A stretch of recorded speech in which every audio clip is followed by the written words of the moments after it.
Hi, and welcome to CalSHRM Insights. I'm your host, Jan Hefner. CalSHRM Insights is a series of webcasts brought to you by the California State Council of SHRM. They're engineered to provide you with the most up-to-date information on California human resources topics, while giving you the opportunity to earn educational credits. Today's webcast will be recorded and available for viewing on CalSHRMAwards.com. Throughout the webcast, you can tweet your questions using the hashtag CalSHRMInsights. Our speaker will be answering select questions from your tweets following each segment. With us today is Susan Susko, the Kern County SHRM President and HR Advisor for Aldara ACX Global Incorporated. She'll be helping out today with our question and answer segments, as well as presenting the CalSHRM chapter update later in the webcast. Good afternoon, Susan. Good afternoon, Jen. Joining her is Katie Radis, an attorney and partner for Belden, Blaine, and Radis, LLP, and in-house counsel at WorkLogic Legal Solutions. She specializes in employer representation and counseling. Thanks to both of you for being here. Thanks, Jan. Thank you. What will you be talking about today, Katie? Well, we have three different topics I really want to hit on. The first one is the California paid sick leave, which of course is a hot topic for Californians because it just went into effect in July. And we've had some amendments and some developments since that law became effective. So I want to touch on that. I also want to talk about employee expense reimbursements because this is an area where we really do have a lot of potential exposure. And it's based on court decisions. So I want to go through some of those risks and how you might protect yourself. And then lastly, I just want to talk about some of the trends we're seeing in terms of litigation because for employers that might have those practices in place, there really could be some exposure. That's great. It's going to be a great hour. Lots of information. Thanks, Katie. I just want to remind everyone to tweet their questions using the hashtag CalSHRMInsights. Let's jump right into it, shall we, Katie? Sure. So the first topic that I want to touch on is, of course, the paid sick leave law. And it's kind of ironic, actually, because it's, here is our paid sick leave law, and when you try to implement the policies, it will actually make you sick. As it turns out. No, I'm just kidding. I don't know if anybody from the state legislature is logged into our webcast. Hopefully not. But in a nutshell, really, the paid sick leave law required you to do four different things. The first thing was you need to put up the employment law poster. And most employers already have that poster up, but it was updated so that it reflects these are your paid sick leave rights. The second thing you needed to do was give out the wage notice to your employees. And what I mean by wage notice, this is the notice that's required under Labor Code Section 2810.5. And we typically give it to a new hire, and it says, hey, this is your wage rate, this is our workers' comp carrier, this is all this information, the company's name, and so forth. We give that out at the time of hire, but we also have to give that out if anything changes. So if you switch workers' comp carriers or something along those lines, then you need to reissue that notice so the employees have all of their information. Of course, because we have a change from paid sick leave, we need to now reissue that notice to all of our employees. So that's the second thing you needed to do. The third thing you need to do is provide employees with an accounting of what they have in their paid sick leave bank. And this can be in a separate written document that you give them with each paycheck, or you can just add it as a line item on the wage statement. And that's probably easier. That's what most of my clients are doing. And then fourth, the final thing, of course, the whole purpose of the law is you actually have to provide the paid sick leave. So the law says you need to give 24 hours or 3 days, okay? And this is to all employees. This is your part-time employees, your temp employees, your exempt employees. All of the employees, okay, as long as they've worked for at least 30 days for the same employer, are entitled to that paid sick leave. And I'm going to a little later discuss the distinction between 24 hours and 3 days because that really was an open issue. But right now I just want to talk about the ways that you can give paid sick leave because there are different methods that you can use to fill up that employee's sick leave bank. Okay? The first one was if you had an existing policy that was in place. So if you had a PTO policy, say, and it already provided for at least as much as the law requires, then you could use that PTO policy. We had an amendment. The law became effective July 1, and we had an amendment that went into effect July 13th. This is typical California, where they tell you what you have to do, and then they wait 2 weeks later to tell you how you're supposed to actually do it. At any rate, under that amendment, they put in a grandfather provision, and it basically says, look, if you didn't change your PTO policy and it already provided the bare minimum, then you didn't change it as of January 1 of this year, then you can go ahead and use that PTO policy as a way to satisfy the sick leave requirements. It's sort of interesting that it really rewards the procrastinators, every employer who just blew off paid sick leave and didn't do anything about it, and now all of a sudden they can take advantage of the grandfathering provisions. At any rate, so that was in place. What I found, though, is that most of my clients did not have a PTO policy that complied with all of these requirements, because the paid sick leave law calls for a very robust and aggressive accrual rate. It requires payouts at a higher rate than we're typically paid. And so those are some of the things. So most of my employers couldn't use that PTO option as a way to give paid sick leave to employees, which leaves you with either accrual or the front load option. Okay. So under accrual, the law specifies you can allow employees to accrue paid sick leave based on hours worked. So for every 30 hours that the employee works, they accrue 1 hour of paid sick leave. All right, and that method was fine. That's as it's drafted in the law initially. The amendment came along and said, well, you can also allow other accrual options. So if you have employees that accrue their paid sick leave, per day or per pay period, those will also work so long as you meet certain requirements. The accrual needs to be on a regular basis, so that it happens regularly with each pay period or each week and so forth. And it has to result in them having at least 24 hours by the 120th day of employment. So those are the provisions. If you use accrual, there are certain things you have to do. This is in California. You can do it this way, but if you do it this way, you got to do it just like this. So one of the things you have to allow is carryover. They have to be able to carry that time over from year to year to year. You can cap what they can accrue, so we can set a limit. Your bank is going to continue to fill up until it gets to this point. All right, and after that, it's not going to fill up anymore until you use some of that time. You can cap accrual, but you can't cap it at anything under 48 hours. So once their bank gets to 48 hours, they don't accrue anything else until they start using it. But the law drew a distinction between accrual and use. And so what you can accrue and what you can have in your bank is very different than what you can use. And so they said, well, you can cap use at no less than 24 hours or 3 days, even though your accrual might be higher. And so what you run into potentially is, because the employees are carrying this time over from year to year, that bank is going to fill up and fill up and fill up. And if you cap what they can use at this lesser amount, you're going to have a situation, because we have to give them their accounting, where they get their wage statement that says, hey, I've got 42 hours of paid sick leave, and what do you mean I'm only allowed to use 24? Or I've already used up my 24 and I can't use any more. And so that's the real area of confusion that I think we're going to run into. I don't like to have employees that are confused, okay? Because employees that are confused pick up the phone and call their brother's cousin's friend who's a lawyer, or they call the labor commissioner. And even if you're doing everything correct in terms of paid sick leave, you may have some other problems that you don't want the labor commissioner in there digging around about. So it's far better to have policies and practices that don't lead to that level of confusion. It's easier for the employee. It just creates less problems across the board. And that's why, for the most part, I have advocated that front load option. And the front load option is really, it's exactly what it sounds like.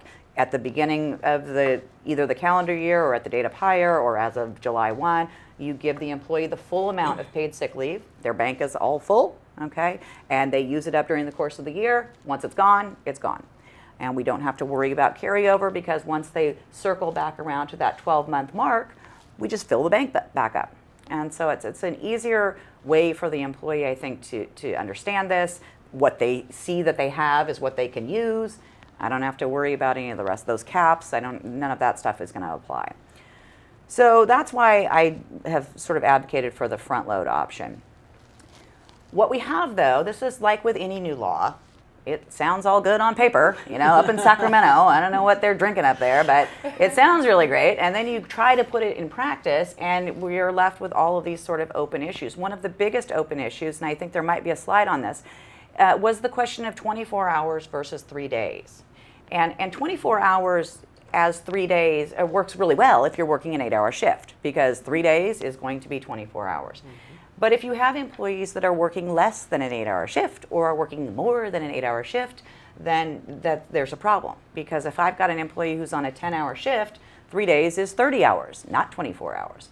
Or if I have an employee that's on a 6-hour shift, 24 hours is going to be 4 days. And so what did the employers actually have to do? That was the question.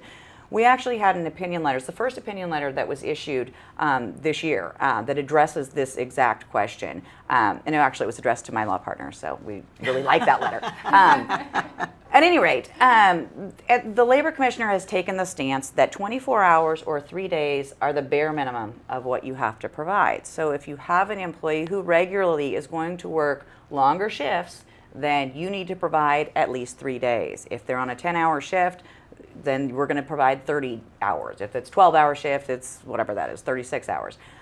So that's the first piece. But in drafting that letter, they did something very interesting, and it now opens up a whole new question.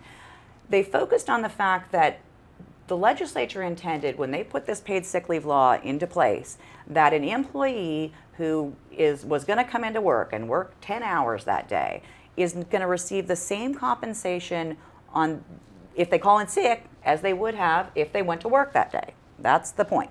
And that's why they say, well, it doesn't matter that it was going to be, we're not going to limit you to 8 hours of pay. We're going to say, hey, if they had come to work that day, they would have gotten 10 hours of pay. We want them to have that full compensation they would have had. Okay, so if they're on an alternative work week schedule or there's some other way that we're paying that time not at overtime rates, that's fine. We pay the 10 hours, they get 10 hours of straight time pay. But if this is an employee who consistently works overtime or who works a 10-hour shift and 8 hours are paid at straight time and 2 hours are paid at overtime, when we go back to compensate them for that day, do I get to pay the 10 hours at straight time? Or do I have to actually give them that daily rate, what they would have gotten for that specific day? Yes, here is the problem. And this is just an open issue. We don't have an answer at this point. And hopefully, someone will get sued at some point and we'll get an answer, or the Labor Commission will tell us what to do. But these are those gray areas that you run into. It's a really great example for employers where they run into the problem of the law might say one thing, but the Labor Commissioner's enforcement stance might be slightly different, okay?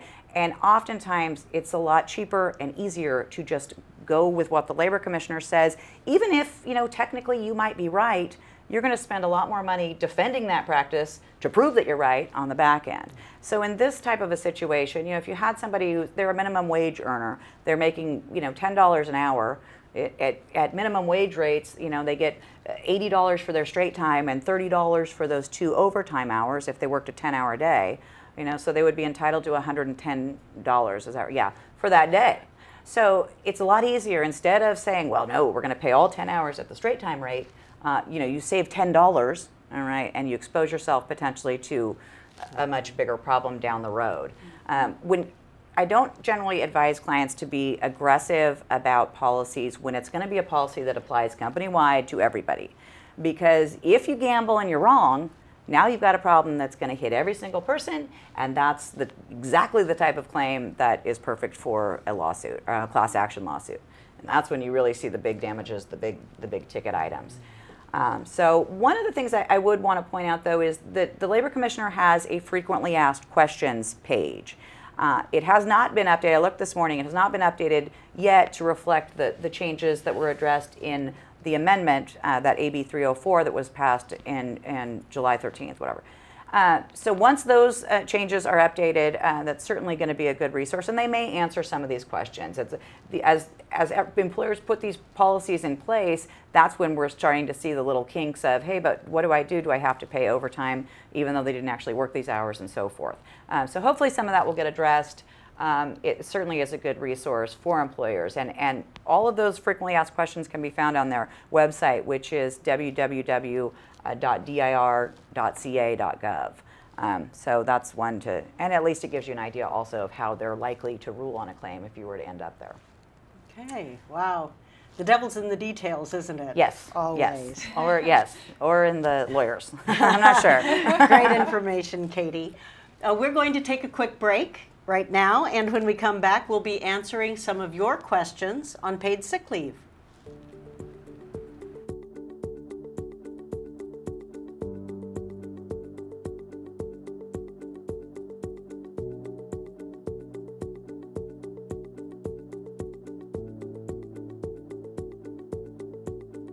work in healthcare, a technology company, I work in hospitality. and the Society for Human Resource Management is working for us. With 275,000 members, we're helping organizations thrive in a rapidly changing workplace. SHRM's competency-based certifications are setting the new standard, arming HR pros with skills that make the new workplace work. Advancing HR. So your workforce takes you where you want to go. SHRM, the leading resource for human resources.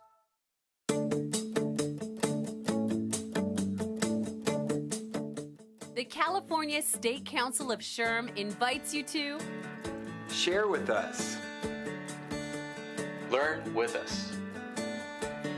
grow with us.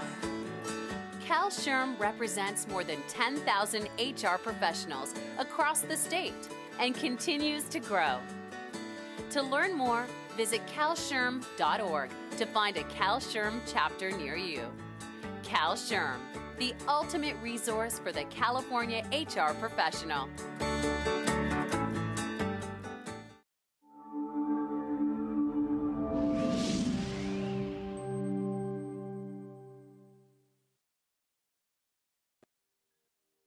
Welcome to the CalSHRM Awards Store, representing the most complete line of custom employee service awards in the industry. This website is designed to save you time and money. Choose from longevity awards to custom designed service, safety, and quality recognition programs.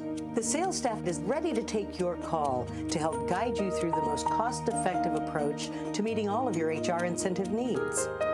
So feel free to browse our website or give us a call. One of our service representatives will be happy to assist you with all of your award needs.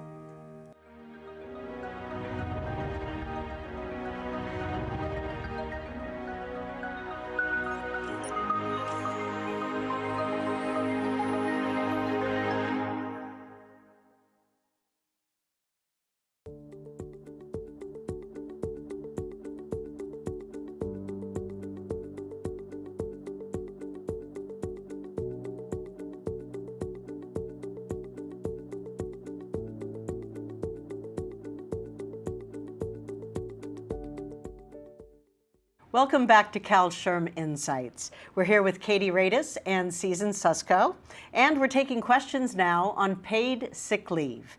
What do you have for us, Susan? Well, Jan, our first question for Katie is, should we use an accrual or front load? Can we have an accrual for our vacation plan but use the front load for paid sick leave? Well, what that question I think is asking is, can I have different plans in place? If I already had a vacation plan in place where people were accruing, but I actually want to front load just the paid sick leave, can I do that? And absolutely.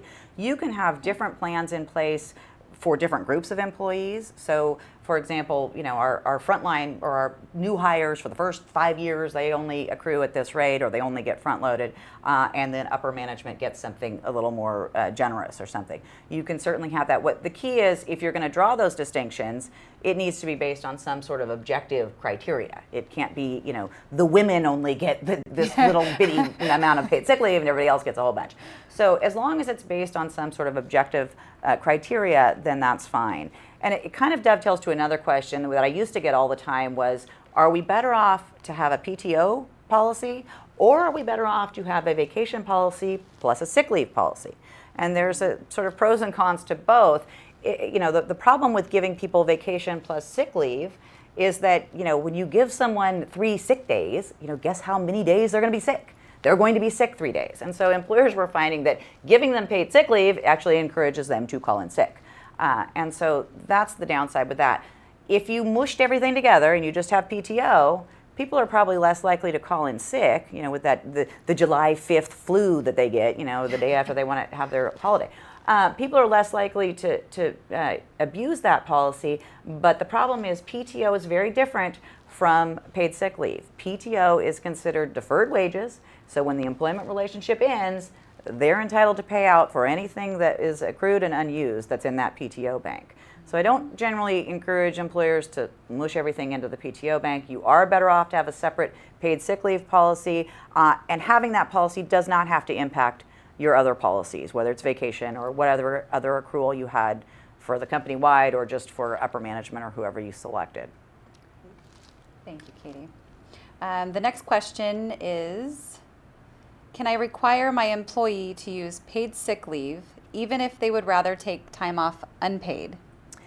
Well, it sort of depends. To a large extent, the employers absolutely can require employees to use paid leave before they use unpaid leave. And I would certainly encourage you to pay your employees as opposed, if they say, I hate being paid, which doesn't happen very often, then, get it in writing or something.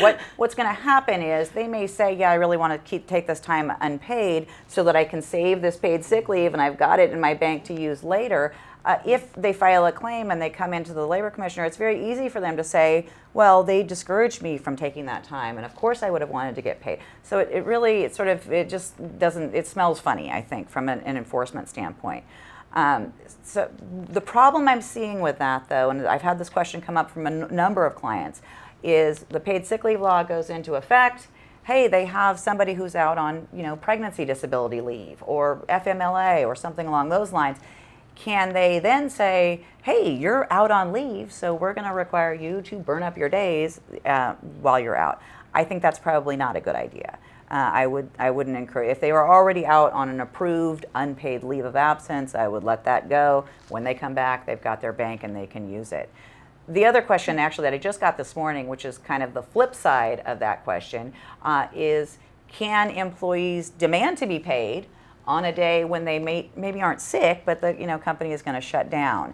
And I've had situations where, okay, we're going on a shutdown next week for 2 days, and so the employees say, well, great, I want to be paid for those 2 days. And that's not the case. The paid sick leave rights accrue when the person is sick, okay? And it needs to be a day that they were supposed to actually come to work.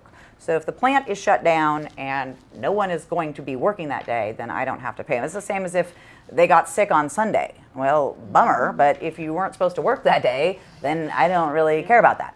I do care about it. I want them to all be healthy, but I don't want to pay them for that. So, right. Next question is from Jean. Carryover is in addition to current year accrual? Well, I think what she's getting to, when I have to carry that over, they're still going to continue accruing. So if I have somebody, we're using the accrual method, and each pay period they get 3 hours, or they get 1 hour for every 30 hours work, and that bank is filling up and filling up. When they pass the 12-month mark, I don't get to deplete that and then have them start accruing all over. They carry that over and they're still on that same accrual schedule. So that bank is going to continue to fill and fill and fill and fill until they get to a point that they either reach the cap, okay? And one of the things I should point out, that cap on accrual isn't an automatic. If you want to have a cap on your accrual, you need to explicitly write that into the policy, okay? So if you don't have a cap, then that bank is just going to keep accruing and accruing and accruing and accruing, forever. It's not as much of a problem because we don't have to pay out the paid sick leave when the employment relationship ends, but of course if you've got somebody with 1,000 hours of sick time, they might be really sick all the time. Yeah. So. Could be. Those are great questions. And we're going to be looking for more questions during the next segment. And remember our hashtag CalSHRM Insights. Keep tweeting. We need your questions. You ready for your next topic, Yes, Katie? Let's yes. go ahead. So the next thing I want to talk about is reimbursing employee expenses. And this is sort of a kind of forgotten topic. We had a big case last year. It's one of, I think, the most staggering cases for employers. And the hope was that the California Supreme Court would come along and review it and fix it and change it and get rid of it.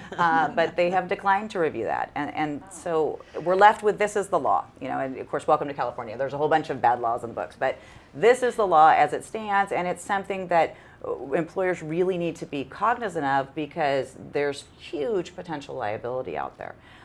So the case that I'm talking about is called Cochran v. Schwann's Home Services. And just to give you a little background, there's a provision of the Labor Code, it's Labor Code Section 2802, and that provision says, hey, if the employee incurs expenses while they're doing their job and those expenses are related to work, then they get reimbursed for that. It would be the same if I asked you to go to Office Max and buy me a bunch of paper. Okay, when you come back and give me that receipt, I have to pay you for that paper. All right, we don't get to push those costs off to the employee, or guess what? Everyone would. So that's what, and that's not really a controversial statute. It's been on the books for a long time, and everybody has sort of gone along reimbursing expenses as they're incurred. So in this case, here comes the employee, and he has a personal cell phone, just like every employee now in the workplace. And don't even get me started on the cell phones, because that's an entire other topic that really causes problems. At any rate, he has his personal cell phone, and he's got an unlimited use policy. So he pays his set amount, and it doesn't matter if he makes 2,000 phone calls or if he makes one phone call, there's no additional cost. All right, so he uses his phone, and his supervisor calls him, and he texts other employees or whatever he does, but he's using his phone. All right, so when he later becomes a disgruntled employee, as they all tend to do, he files his lawsuit, and his lawsuit was based on, hey, I'm using my personal cell phone for work, and I didn't get any reimbursement. And Labor Code 2802 says I get reimbursed for this. And the employer's argument was, this is there's no cost to you. It didn't matter that you were making phone calls for us, because there wasn't a price per call or anything that you incurred. And it seemed like a reasonable argument to me, but the court said if an employee is required to use a personal device for work purposes, they're entitled to reasonable reimbursement, even if there's no actual direct cost that goes to the employee. So even if his grandmother was paying for the cell phone bill and he's not paying anything, it doesn't matter. He's still entitled to reimbursement. Okay, so maybe that seems fair, but it really opens the door to some big issues. There's three big issues I really see with this case. The first one is, and the courts are famous for doing this. Oh, he's entitled to reasonable reimbursement. Whatever reasonable means. If there was a definition for reasonable, I would patent it. Then I would move to Hawaii. Okay, because whether it's reasonable person or reasonable doubt, it's all over our legal system, and no one actually knows what it means.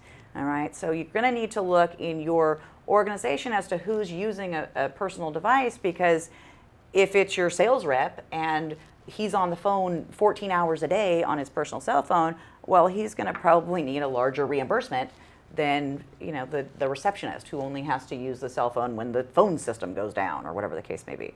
So reasonable is going to vary, and there was no formula outlined in the case. There was no, hey, these are the factors to look at. There was really no guidance.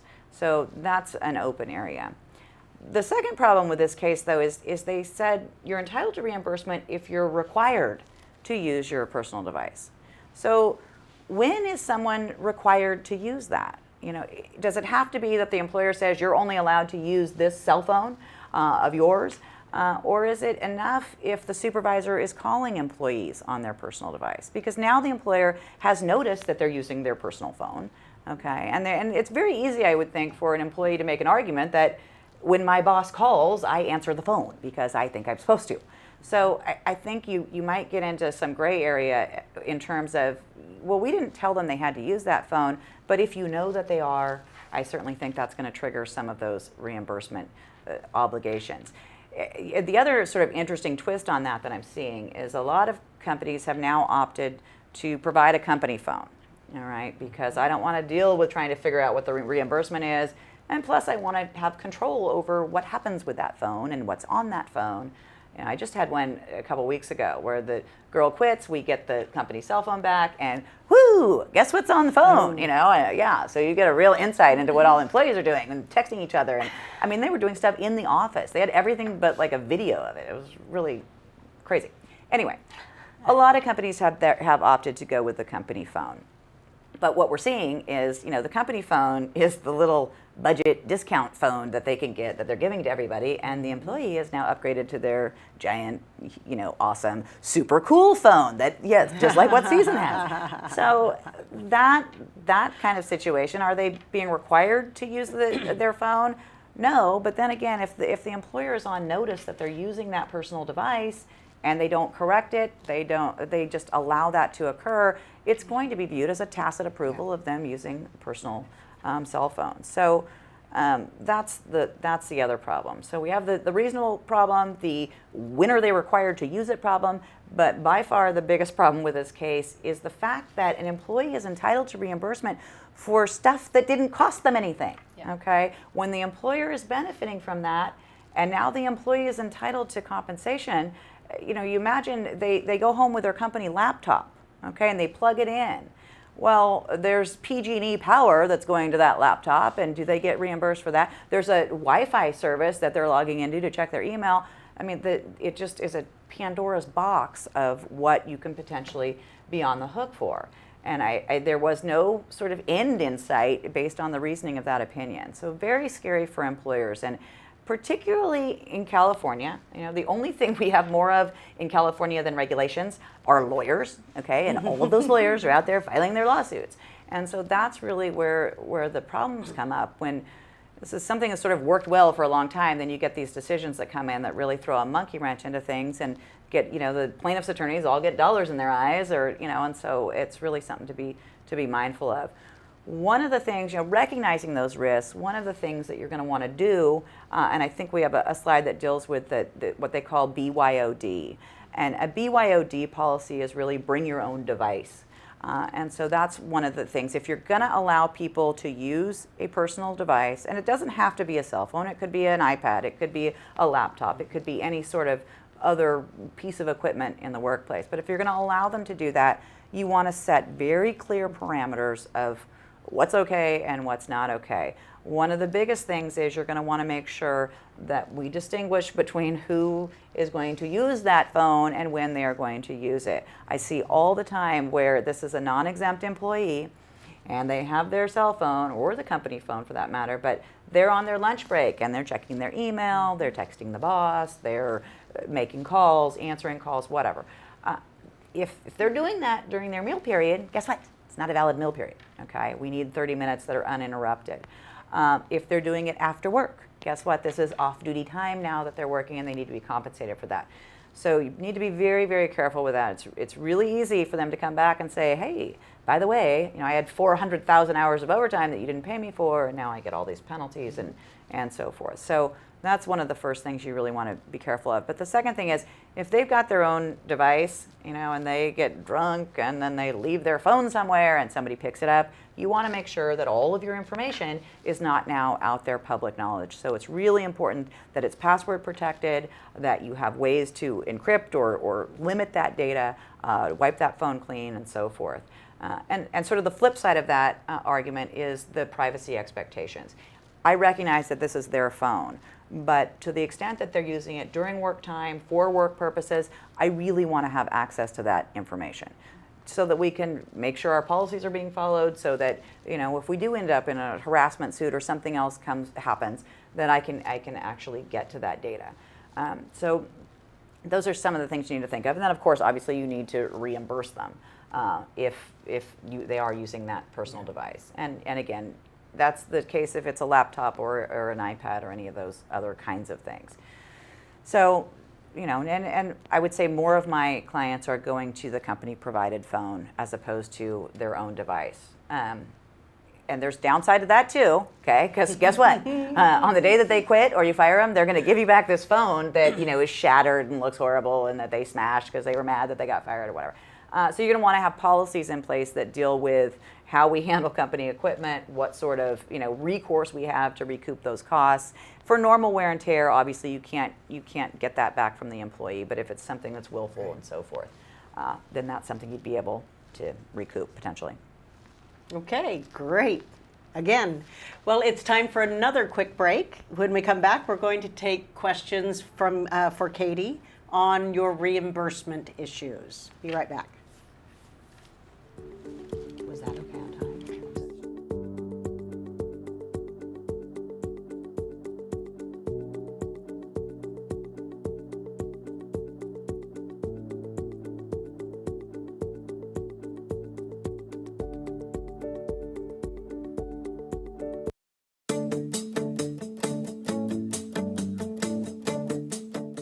The California State Council of SHRM invites you to Share with us. Learn with us. Grow with us. CalSHRM represents more than 10,000 HR professionals across the state and continues to grow. To learn more, visit CalSHRM.org to find a CalSHRM chapter near you. CalSHRM, the ultimate resource for the California HR professional. I work in healthcare, a technology company, I work in hospitality. and the Society for Human Resource Management is working for us. With 275,000 members, we're helping organizations thrive in a rapidly changing workplace. SHRM's competency-based certifications are setting the new standard, arming HR pros with skills that make the new workplace work. Advancing HR. So your workforce takes you. where you want to go. SHRM, the leading resource for human resources.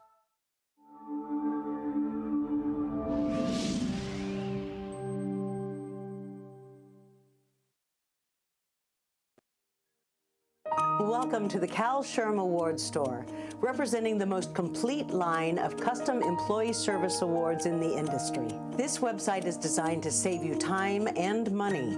Choose from longevity awards to custom designed service, safety, and quality recognition programs. The sales staff is ready to take your call to help guide you through the most cost-effective approach to meeting all of your HR incentive needs. So feel free to browse our website or give us a call. One of our service representatives will be happy to assist you with all of your award needs.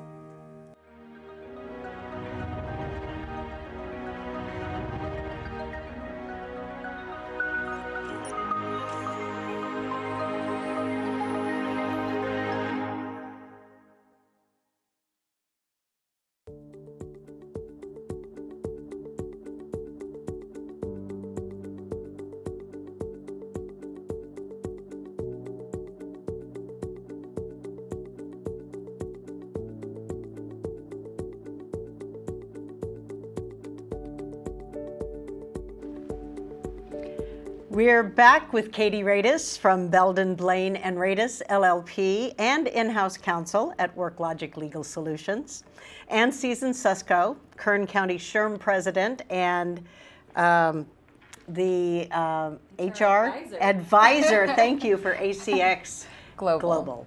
Thank you. Before the break, we were talking about reimbursement issues, and now we're taking questions. Susan? Well, our first question here. Excuse me for a moment. Just as we talk about the devices. Yeah. Reimbursement for devices that don't work. Yeah, I know. Okay, first question on employee expenses.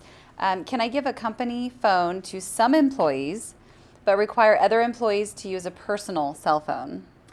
Yeah, absolutely. You can certainly craft, and it's sort of akin to the vacation and sick leave policies. You can craft those policies so that, hey, our executive team gets company phones, and the tellers or whoever, the frontline people, don't. We certainly don't have to. If we were going to provide it for one, we don't have to provide it for all. Again, though, you want to make sure that there is an objective and legitimate, non-discriminatory reason that distinguishes the group that's getting it from the group that's not getting it. Because what I don't want is somebody to come in and say, hey, we're both on the sales team and one guy has a phone and one guy doesn't.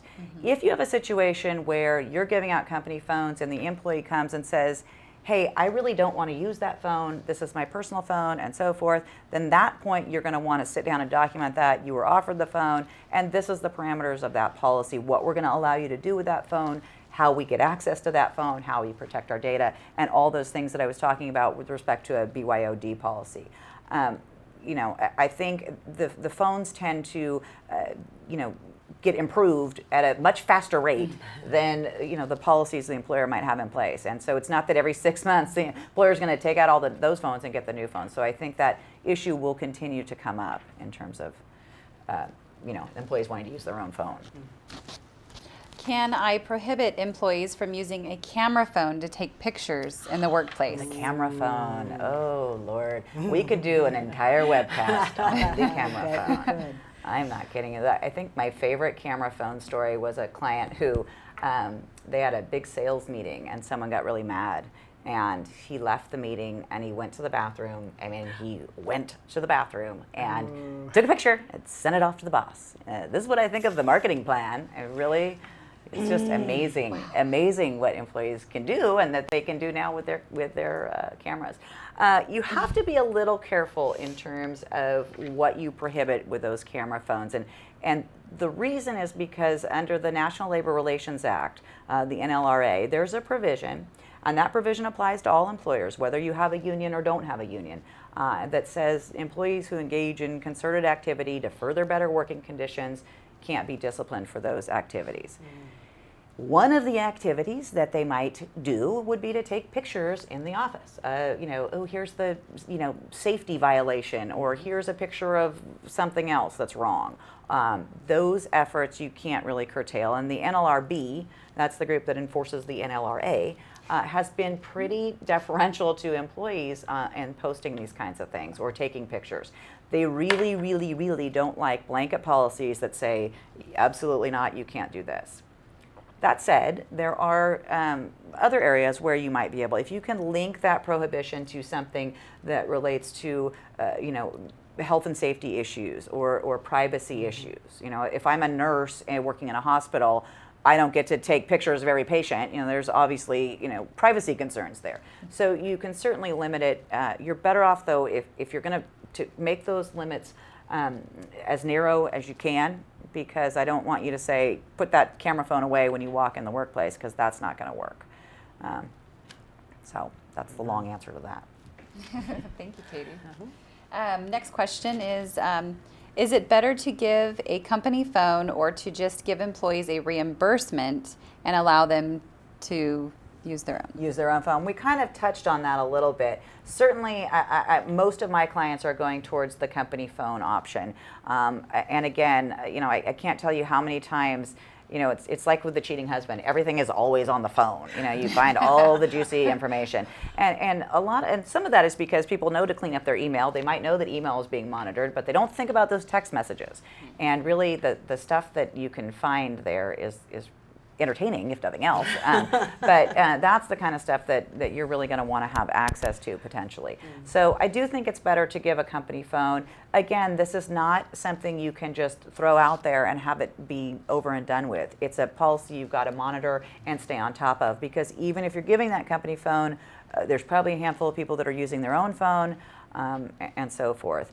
If it's not economical to provide a company phone, we just want to be aware of the risks that we face in allowing them to use a personal device. I wish I could tell you that, hey, give everybody $50 a month and that's plenty.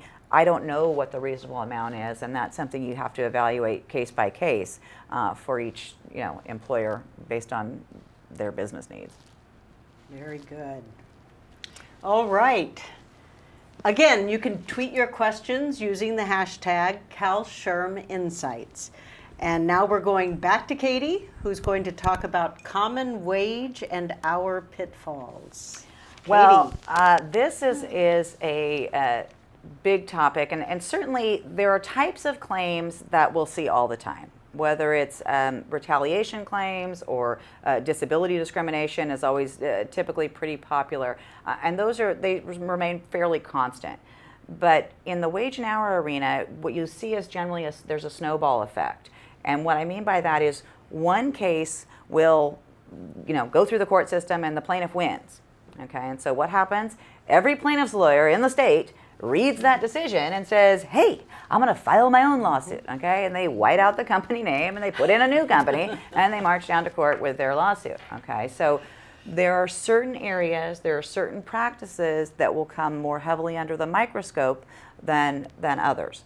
And when we see those trends, it used to be everyone fighting about the meal and rest periods, okay? Everyone fighting about they were misclassified as exempt when they weren't exempt. So those are the sort of trends that we're seeing. And it's really critical that employers recognize that stuff, because if you've got one of those practices going on in your workplace, then you're going to want to make sure that you're doing everything correctly. All right? And particularly in the wage and hour arena, it's imperative that you don't have a misstep, because those types of claims, whether it's the ones I'm going to talk about now that we're seeing that are so common, or whether it's a wage statement or something else, when it comes to those payroll practices, if it's wrong for one guy, okay, it's wrong for everybody else in the organization.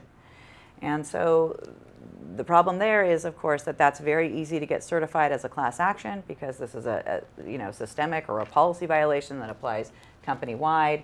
And when we have those violations that are company-wide and we end up with class action, that's when you're talking about penalty on top of penalty on top of penalty. The other problem, particularly for the wage and hour issues, is that if you have, if I didn't pay somebody some overtime they were entitled to, well, they're entitled to a claim for those wages they didn't get. But if they've quit, now they're entitled to waiting time penalties for that same violation. And by the way, their wage statement wasn't accurate because when I gave it to them, I didn't have this overtime. So it's what you see is a penalty on top of penalty on top of penalty on top of penalty. So the same violation might, trigger the hundreds of thousands of dollars of penalties across the board. And typically a wage and hour claim will go back 3 years. That's the statute of limitations. But there's ways to deplete it so you can even go back 4 years on some parts of that. So you're talking about, even if you're a small company and say you have 30 employees, you're looking at every employee that's come through your door over that 3-year period. So you might have a class that's far bigger than your current workforce. So that's why it's really important to focus on these things that are popular at the moment, because these are the ones where you're in the crosshairs potentially of the plaintiff's bar. And so the first one I want to talk about is alternative workweek schedules. And alternative workweek schedules are really sort of a problem. I would say most of my clients who had those in place are opting to get rid of them entirely. And it's a creature of state law where it basically says, hey, you can set up this structure so that you don't have to pay daily overtime. And if we jump through all these hurdles, then instead of paying overtime at over 8 in a day, you can pay overtime at over 10 in a day or over 9 or however we set that schedule up. Okay, so it sounds really good, but there are so many ways to get tripped up. And again, this is one of those ways where if that schedule becomes invalid for whatever reason, now you're talking about every single person who was working that schedule was potentially not paid the overtime that they were entitled to and so forth. So there's really 4 big ways to get in trouble with an alternative workweek schedule. The first one is that implementation process. And it's not a terribly difficult process to follow. It's just that there are so many very detailed and picky steps. And if you have your election, 1 day sooner than you should have, all of a sudden the entire schedule might be invalid, which is not good. If there's a disclosure, it's got to be secret ballot. There are all these pieces you need to put in place before that schedule can be valid.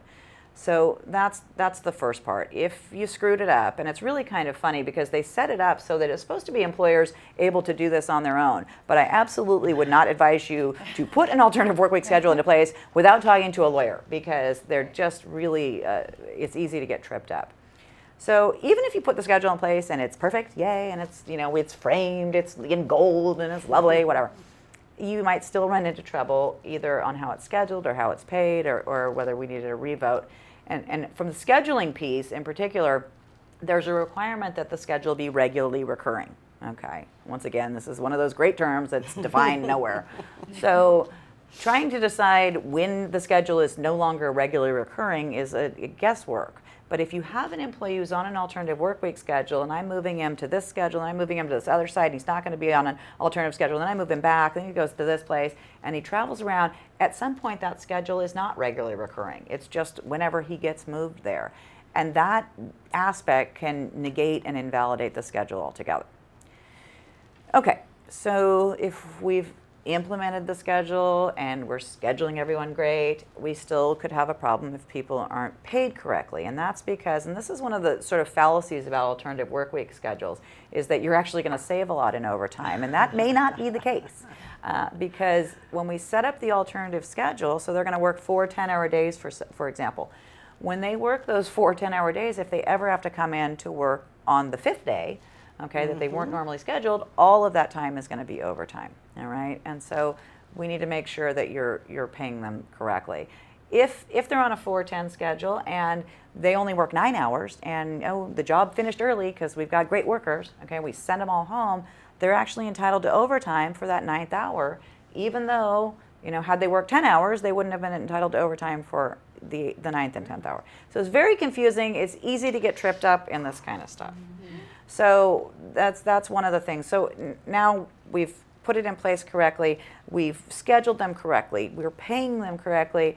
There are certain wage orders where if you hire too many people, okay, and that work unit grows by more than 50%, then you need to do a revote and go all the way back through that implementation process. And I've had a number of clients where everything was perfect, okay, and then, oh, we got a big job in, we hired all these people, great, that negated the schedule as of that day, and going forward, all of those people didn't get paid the overtime to which they were entitled.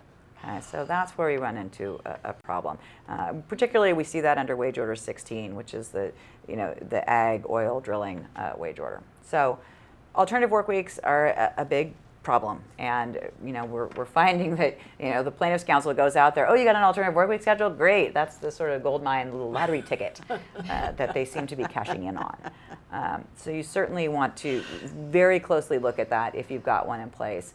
The next sort of big trend we're seeing in terms of current litigation looks at the regular rate of pay. Okay, and there's two different ways you get in trouble with the regular rate of pay calculation. And just to back up, what I mean by regular rate of pay, that's the number that you use in order to decide how much overtime someone is paid. Overtime is time and a half based on that employee's regular rate of pay. So if they only make $10 an hour and that's all they make, that's their only wage rate, and they don't get any bonuses, they don't get any other commission or compensation of any kind, there's no ham at Christmas time you give them, whatever. If there's no other compensation, then their overtime rate, based on that regular rate, would be $15, okay? Time and a half of the regular rate of pay. Here's the problem. If you have employees, and I have a lot of clients that do this, they pay an employee, say, minimum wage rate when they're driving, okay, or minimum wage rate when they're in a training meeting or some other seminar or something. When they're actually out doing their job, they might make a higher rate. They're, a welder or something. I don't know what they do. But they make a higher rate of pay when they're actually doing that job. So what happens is, if the drive time, is paid at minimum wage, and they drive there in the morning, they make minimum wage, and they work 8 hours, okay, and now they're driving home, they've crossed over that 8-hour mark, they're entitled to overtime. A lot of employers will look at that and say, oh, well, they're driving now, they're at their $10 an hour rate, so we're going to go ahead and pay overtime based on that wage rate that's in effect at the time that they're doing that task. And that's not okay. We don't get to do that. Okay, so there's a very specific formula that's in place in order to allow an employee to get credit for those hours that were worked at a higher rate. It's called the weighted average. You need to take the total compensation that they get for that week, okay, divide it by the hours that they've worked or for that day, and that number is going to give you what their regular rate should be with respect to paying the overtime. Okay, we can exclude the overtime premium out of that calculation, but it's a little bit of more onerous calculation. A lot of my clients, if you've just got a few hours here and there that are paid at a lower rate, are just paying the overtime based on that employee's highest wage rate during the day. That's another way to do it. It's a little bit easier, but a little more expensive. So that's one way to do that. The other way we get in trouble with the regular rate of pay is bonus payments. And this is really the frustrating part about a lot of these laws, is that they're there supposedly to protect the employees, and they make it so difficult for the employer that there's really no way for the employer to continue doing these things. I mean, I can't tell you how many clients are doing away with bonuses altogether because it's just too difficult to go back and make those calculations. We say in employment law, there's no good deed that goes unpunished. So as soon as you do something great for the employee, you get your hand slapped for it. At any rate, the problem with bonuses is if this is a non-discretionary bonus, it needs to be included when we come up with that regular rate of pay. So if you've got bonuses in place, you're going to want to look at that. Great. So now we're going to our last commercial break. And when we come back, we'll be taking some more questions and updating you on upcoming events in your local SHRM chapters.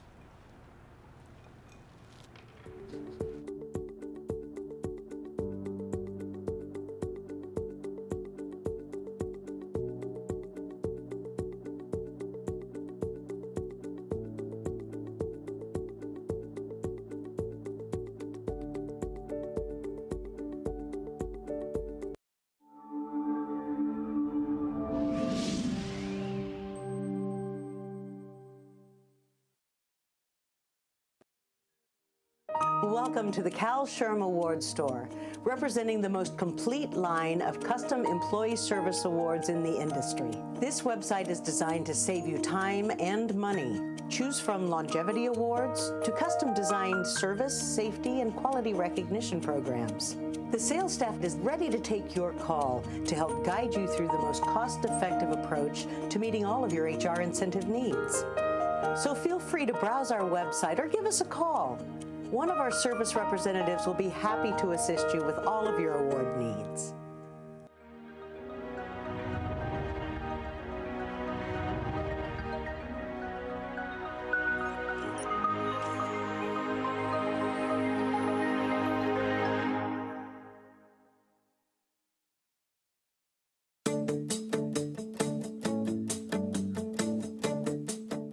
The California State Council of SHRM invites you to Share with us. Learn with us. Grow with us. CalSHRM represents more than 10,000 HR professionals across the state and continues to grow. To learn more, visit CalSHRM.org to find a CalSHRM chapter near you. CalSHRM, the ultimate resource for the California HR professional. I work in healthcare, A technology company I work in hospitality. and the Society for Human Resource Management is working for us. With 275,000 members, we're helping organizations thrive in a rapidly changing workplace. SHRM's competency-based certifications are setting the new standard, arming HR pros with skills that make the new workplace work. Advancing HR. So your workforce takes you. where you want to go. SHRM, the leading resource for human resources.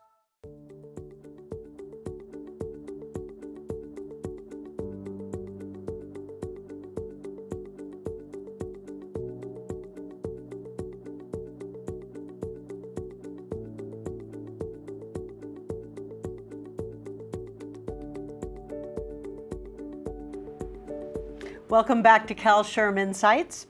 Today we have Katie Radis in the studio, and we're taking questions on common wage and hour pitfalls. Katie, our first question is, we continue to have issues getting employees to complete their time cards. What would you suggest? Well, if you can find out a way to get the employees to fill out their time cards, yeah, let me know, because my employees don't fill out their time cards either. No, I'm kidding. That's one of the biggest issues for employers, and it's really, really critical that the time card is not only filled out, but that it's filled out accurately. I see this all the time where the employer comes in and says, hey, we've got these great records, and it will say employee clocks in at 8, lunch at 12, clocks out at 5. 8, 8, 8, 8. That's the same as not having a time record, because no one arrives at work exactly at 8 o'clock and leaves for lunch exactly at noon. So it's really critical that you have those time records. The time tracking is just like any other policy or job requirement that's in place. Employees need to be held accountable. They need to be told this is part of your job. And guess what? If you don't do it, you're going to get in trouble. The real issue is making sure you don't discipline them with that paycheck. Okay, I don't want you to withhold pay just because they didn't turn in their time card. By the same token, if they're not filling that out, if you're seeing repeated errors, if they're not punching in and out, we write them up. This is a performance issue. They're creating liability. They're creating a problem for you potentially. So it continues to be an issue, I think, for every employer in the state, but it's really one you want to stay on top of. And, you know, we write them up. It's the same as if they were tardy every day. That's not okay. So. Okay. Another question. We have not been paying additional overtime based on our employee bonus program. What should we do? Yes. Well, you should run away and hide. No.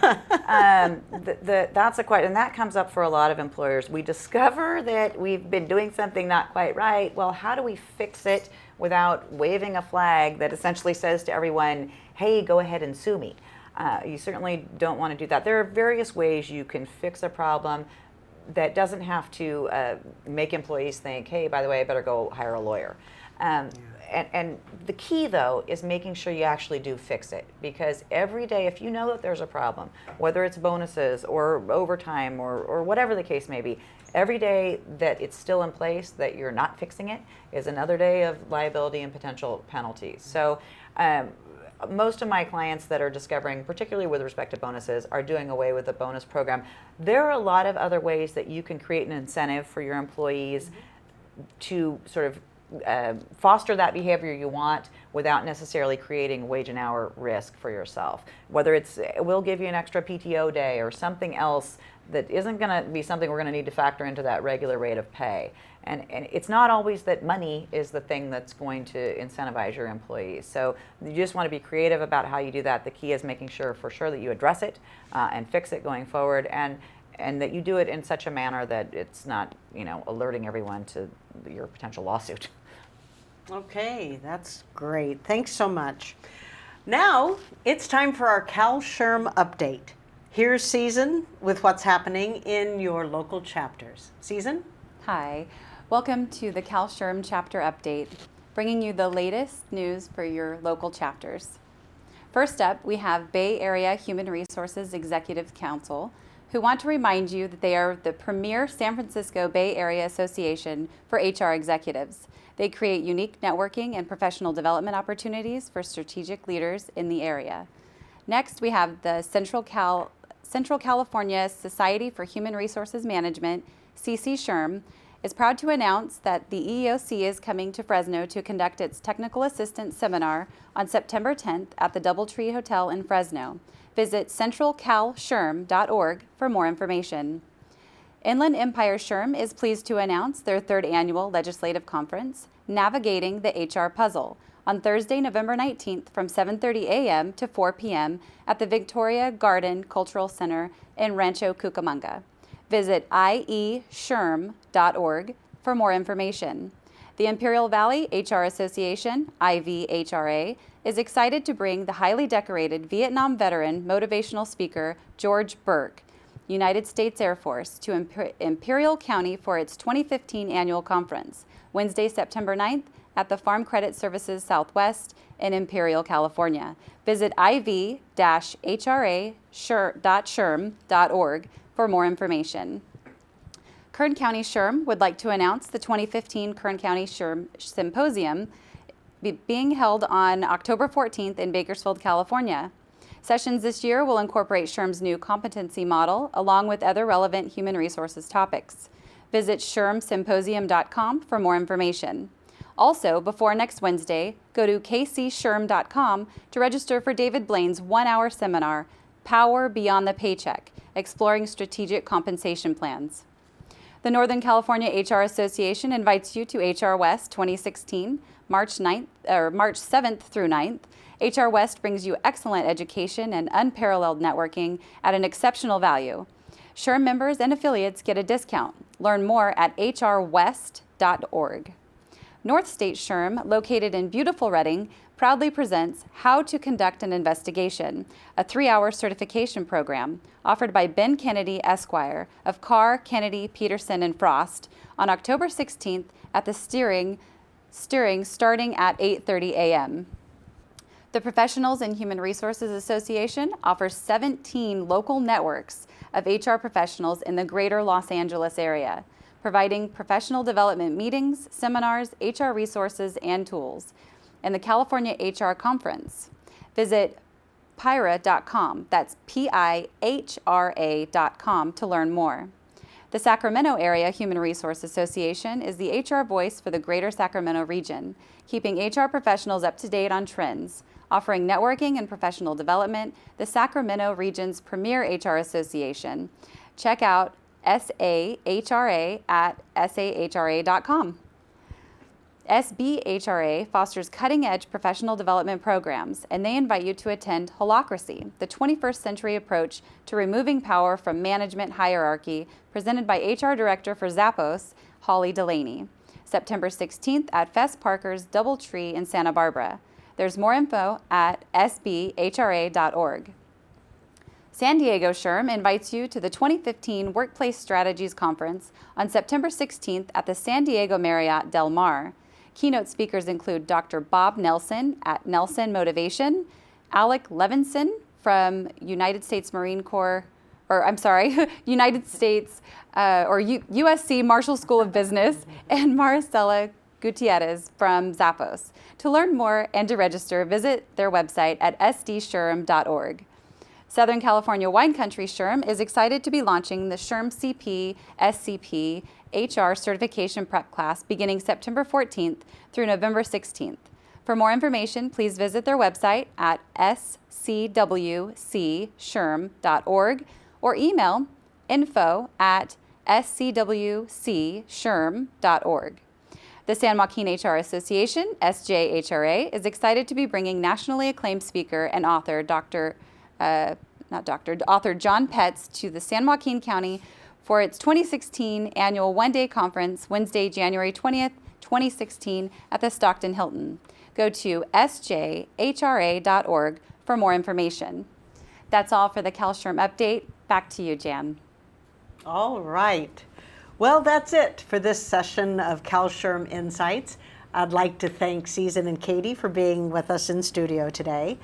And behind the scenes, thanks to Charlie McKay of Saba Agency for directing, Tom Saba of CalSHRM Awards for producing today's webcast, and TBC Media Studios for hosting us. Make sure to tune in to the next CalSHRM Insights webcast on November 12th, where we will continue to provide the most up-to-date California HR information. On November 12th, we'll have Denise Winston in the studio discussing the Affordable Care Act mandate. So mark your calendars now. And Susan will be back on that webcast to update you again on local chapter news. I want to remind you that today's webcast was recorded and will be available for viewing on CalSHRMAwards.com. I'm your host, Jan Hefner, and this has been CalSHRM Insights. We'll see you next time. Thanks for joining us today.